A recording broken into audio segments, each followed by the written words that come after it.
Mahigit isang dekada ang lumipas, ngunit ang pagmamahal ko sa iyo ay hindi kailanman nabawasan, kundi lalo pang nadagdagan. Di na makausad, di malinawan, di na mabura ang iyong mga larawan. Sabay kaming nagdasal. Pinagdasal namin tong araw na to kasi tagal namin tong hinihintay. Di alam kung saan tutungo ang mga habang patalikod naghihingalo.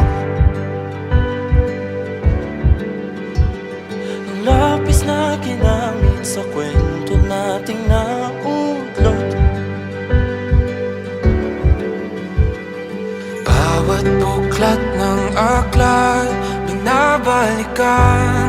Good things happened when two people come as one. Magagandang bagay ang nangyayari kung ang dalawang tao ay nagsama ng isa. Sa lahat ng pahinang sinulat ng tadhana, ikaw at ikaw pa rin. Ang yugtong paulit-ulit kong babalik-balikan. Sigaw ay ikaw pa rin. Patuloy kong panghawakan ang iyong mga salitang hindi na nakikita sa tingin ng iyong mga mata. Ngunit kung sarado. Actually, hindi ko rin alam kung bakit siya. Oo, pero siguro, totoo yung pinapakilala talaga sa atin ni Lord kung sino yung para sa atin. Kasi hindi ko naman alam na from friendship, darating kami sa point na magiging mag-asawa. Ating katotohanan ay naging isang nobelang winakasan ng pagtutudang di na nalabanan.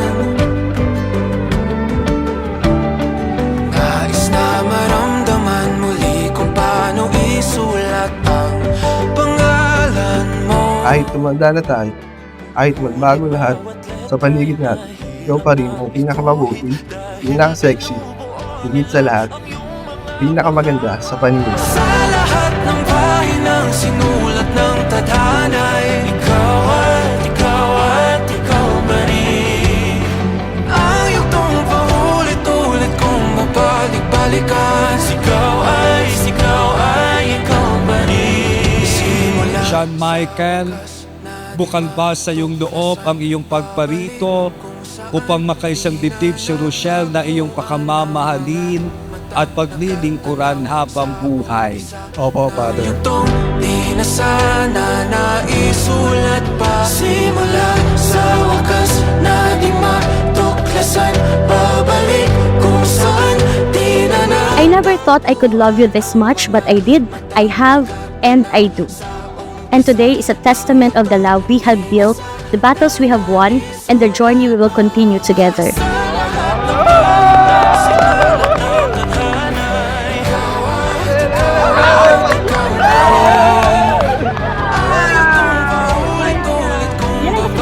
I thank you!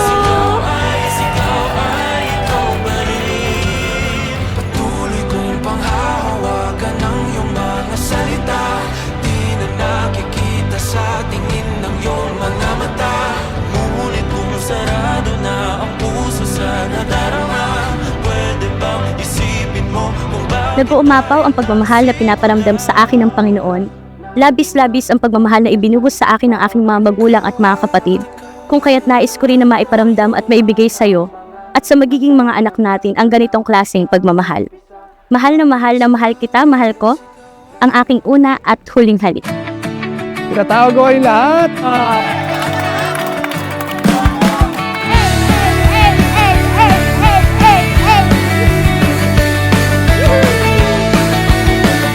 Hello mahal ko, see you later with Joshua Garcia. bakit ganito ang nadarama? Makita lang kita ng isang saglit. Ang araw ko ay buong buo. Sa gabi ikaw ang panaginip. Dahil sa iyo, puso ko'y sumasayaw. Isip di mapakali, ngiti ay laging nasa labi. Nakakakaba,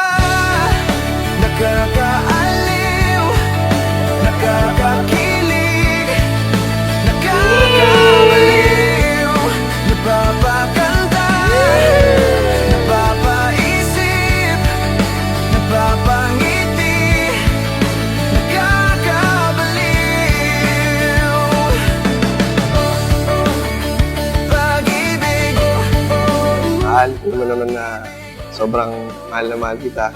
Salamat sa tiwala mo sa akin sa isang dekada. Oh no, itong aking nadarama. Marinig ang boses mong kay tamis. Ang araw ko ay puno ng musika. Sabi ko hindi ko talaga alam yung exact word. Basta ang alam ko lang, at peace ako sa kanya. Safe ako, kalmado ako, payapa ako. Dahil sa'yo, puso ko'y sumasayaw. Isip di mapakali, ngiti ay laging nasa labi. Nakakakabalan, nakakaaliw, nakakakilig. Sobrang ganda! Thank you! Napapaganda, napapaisip, napapangiti, nakakabaliw. Gusto mong tumawid sa ilog, magdasal ka ng 5. Kung gusto mong tumawid sa dagat, magdasal ka ng 10. Kung gusto mong mag-asawa, magdasal ka ng habang buhay.